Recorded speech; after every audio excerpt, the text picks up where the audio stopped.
Hello and welcome to the Black Cat Bushcraft channel. Today I have a beautiful sunny afternoon to come out here to the woods, and I thought today would be a great day to get out the magnifying glass and practice some solar ignition. A lot of times when I use my magnifying glass for making fire, I'll utilize charred punk wood or even char cloth to create my ember. However, I wanted to try to find more materials that are readily available in the woods to make an ember without having to use char. If I had that magnifying glass and let's say my char tin got lost or my char got ruined for whatever reason, then I want to know that I can still find materials in the woods to make that magnifying glass still be functional. One of those materials is right here beside me. This is a big downed pine tree, and this is rotted down to the point of almost turning to dust. And so what I'm going to do is collect up a little bit of this punk wood and mash it down into a powder and try to create an ember. Let's see how it works. All right, so you can see what I have here is a big rotten log, and this was a pine tree. You can see by some of the bark that's left here. It's obviously rotted for a long time, and it's broken down into really rotten punk wood. So you can see this stuff right here. It basically looks like powder, and that's what I'm going to actually use with my magnifying glass and see if I can create an ember. All right, so I have some of that punk wood, and I'm just going to grind it up to try to make it into a powder.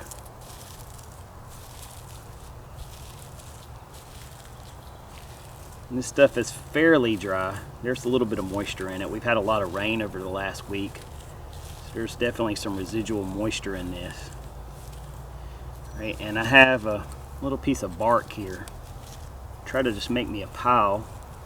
Hopefully that'll make it easier to transfer into the bird nest if I should get the ember to form. I'm just trying to grind that stuff down into a powder. Alright, let's give that a try and see if the ember can form.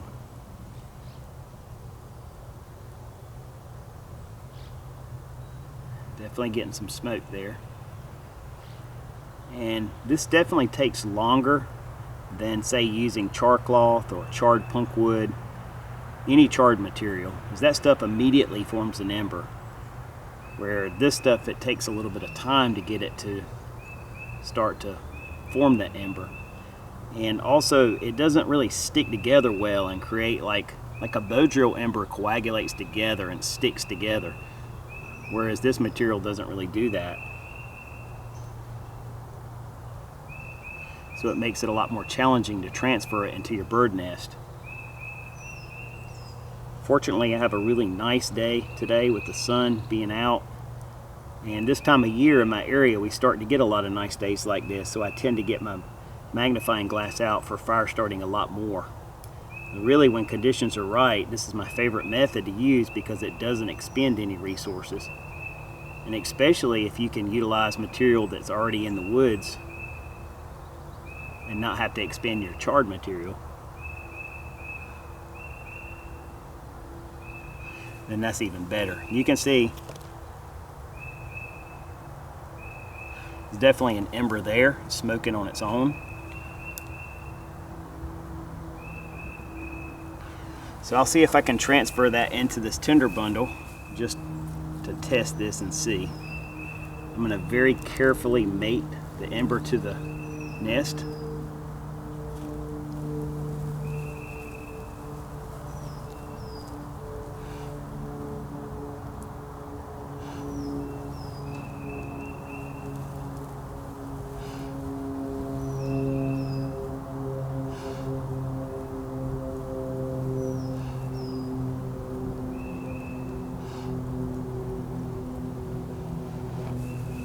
And there we go. So making fire just using punk wood mashed up into dust. It's pretty neat not to have to utilize char and still be able to achieve that ignition. All right, so I'm fairly happy with how that turned out. Anytime I'm able to achieve flame, I would consider that to be a success. I think the key to making this work is finding material that's at the right stage of decomposition. The stuff that I'm using here from this down tree here is to the point where you can grind it to dust in between your fingers.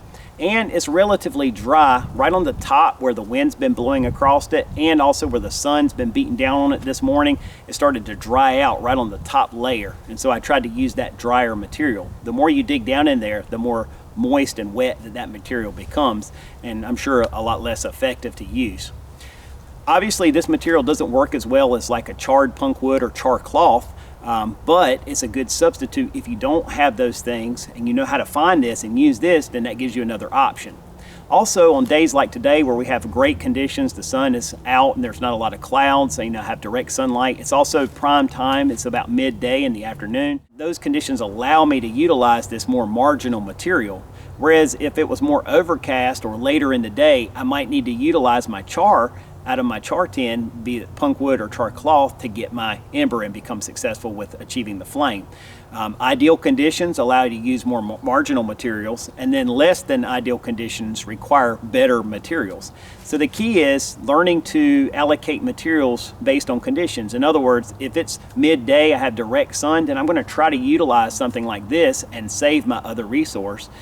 Whereas later in the day or on an overcast day when I need it, then I have those resources available to utilize and can use them to become successful making my fire.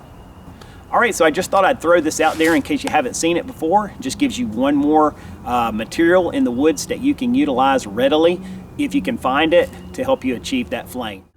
I appreciate you guys' interest. I appreciate your support. Thank you for taking the time to tune in, and I hope you'll come back often. And I definitely hope to be talking to you with another video again as soon as possible. And until that one, take care and God bless.